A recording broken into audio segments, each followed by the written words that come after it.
So we are back. The first time we talked to you guys, you talked about the beginning, how you met at the barbershop. And so now I want to talk to you about, let's start with, what is your recollection of your first actual date? Was there a first date? Okay, why don't you?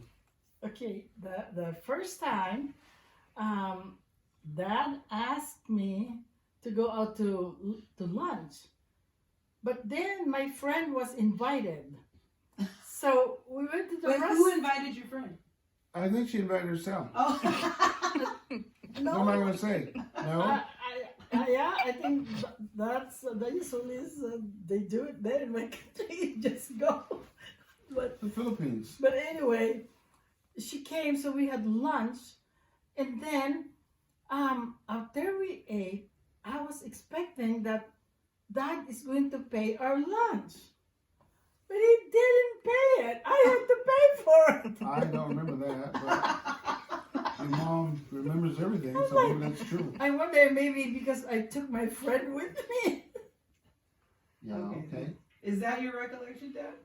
Yeah, I do remember that. But as far as first dates and stuff like that, I don't catalog memories that way. I don't go, well, this is our first date. I have some memorable dates. I remember some of the most memorable dates for me was the time when we went and walked along the wharf on the base there. You know, they had this it's not a boardwalk, but it's a pier that walked along the shoreline. That was memorable for me. And then when we took Mom to a movie once on the base, and the way the movies start on the military bases, especially in those days, is the lights go off, national anthem comes on, da da da da da. You got to stand up. Mom's like, "What?" You got to stand up, and then you wait for the national anthem to finish, and then you watch the movie. No, and what happened? I got in trouble because my popcorn was too noisy. Yeah. I was eating Yeah. popcorn, and the guy behind us told Dad. Yeah. It It's kind of like, it's kind of like when I was a kid growing up in the black neighborhood. You know, you can't watch the movie because everybody around you is talking, about what's going to happen next. Oh, watch out! No, but during the national anthem, I think I was chewing the popcorn. Yeah. And it's a military base, so you're supposed to respect that. Okay. And lesson learned. So let's talk about that, actually. So you were in the Philippines. Right. In what service? The U.S. Navy. So U.S. Navy, and you were there during the Vietnam War, so Right. wartime there. So how did that, you guys, actually wait, before we do that, let's talk about the proposal. What How did proposal? you ask Mom to marry you? Let her tell you. Okay. Dad did not ask me if he just came and said that I got to marry you. That's what he said. He handed me this ring, Sounds like a proposal. but it was not even engagement ring. It was like the actual wedding The ring. full set. And so then I took the ring and I just kind of I can hide it. So, I did not really like wear it because in my country it was closed by hand, so you don't want to mess up the ring. So I hide the ring. So in my world, I offered a ring. I said I had to marry her. She took the ring. She didn't give it back. So that says to me she's accepted my proposal. No, but after so many years, I think it was like almost 50 years, and I asked him. No, it was 47 years. I asked him, why did you buy the ring? And you didn't ask me if I want to marry you. And he said, well, you took the ring. And then I asked him again the second time, I think after 50 years, and I said, yeah, what if I said no? He said, but you didn't refuse the ring. That's the answer. So did you have to talk to her father about marriage? I had to, okay, in the Philippines, right, you have to go through the sort of hierarchy because she was not living in her hometown. I literally had to go and meet with her aunt or godmother. Before that, yeah, And basically get an interview. I mean, that's pretty much what it was. You passed. Yeah, and we went to their home, and your mom sat on one part of the porch and talked to her, and I sat on the other part of the porch and talked to her uncle. I don't know what they talked about, but we had a good conversation because we talked about guns. I mean, he was a gunsmith. That's what we talked about. The thing is, before that, Dad wants to get married after 3 months, and I said no.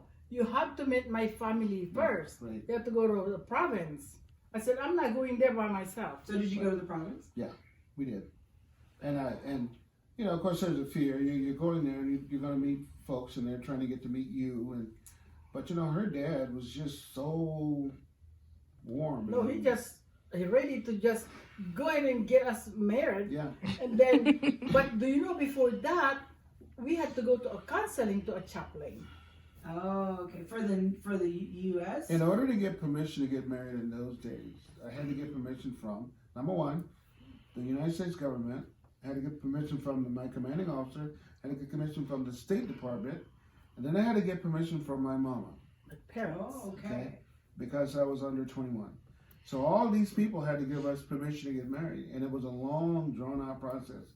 Because all along the way, that my master chief was like, oh, you don't want to marry a foreigner, it's time of war. I'm like, really? Do you remember your wife is Japanese, dude? His wife is Japanese, so he said, you don't want to marry a foreigner. So we had to go through all these checks and things, and then we had to go see the chaplain. And in a separate room. The chaplain's interview was just laughable.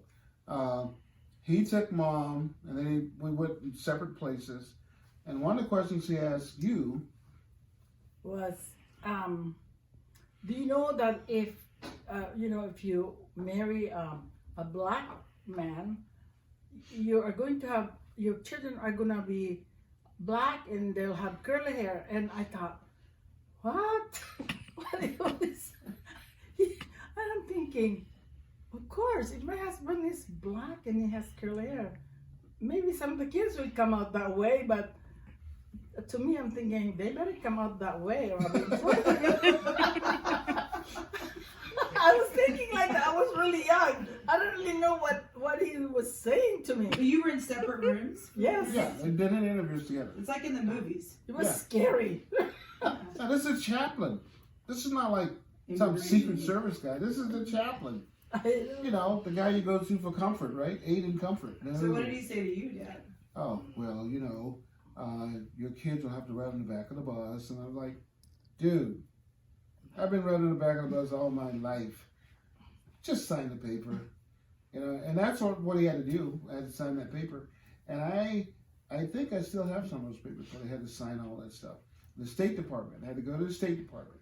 Then I had to do it on both sides. Her government at the time and my government. So we had to go both of those governments because we were both foreigners, each other's country, which was fascinating to me because we weren't at war with the Philippines. We were at war with North Vietnam. So, yeah. And then you had to ask your mother, Dad. Yeah, my mom. Well, I had to ask my dad. My dad was like, no. So I get this, I still have it. I got this signature from Beautiful Strokes from your grandmother. She had signed it. And what's ironic is granddaddy and mom ended up having a really good relationship. Well, yeah. We do. You know, once we got married and once Dad met your mom, he was just totally in love with her. So, my number one daughter-in-law. He let me cut his fingernails. Which, by the way, and let me cut his toenails. Which, by the way, he would say in front of his other daughters-in-law. Oops. Yeah. He ate everything that I cooked. Well, so do I. Not this one. Mostly.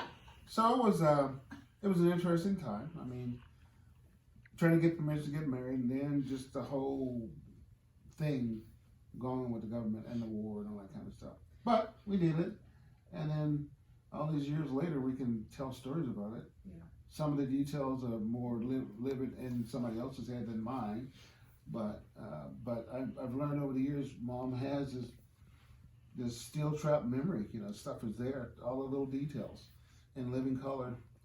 Where for me, I mean, like your mom's dreams, and she wakes up and she remembers her dreams to every little detail. For me, when I wake up, show's over, done. Well, I remember the time when you're coming for a date to see me, and you he brought me one bag of M&M. What kind, Mom? It was the plain M&Ms, and I'm like, That was wow. worth a lot. in the Why is Philippines it in only those one days. bag? I was hoping you'd bring me a whole bag. That was worth a lot in those But days. I found out later that because he lived on base, Yeah, he can only bring like one bag like that Right. for him to eat, and you have to have a pass to Because- get it out the gate. because those things were rationed. You know, you couldn't. Okay. You know, the black market was really big with Yeah. candy and so American made goods. But- So But I keep thinking, wow, he's so kuripot. He only brought me one bag. Mom, explain to the viewers what karipo means. Kuripot, stingy.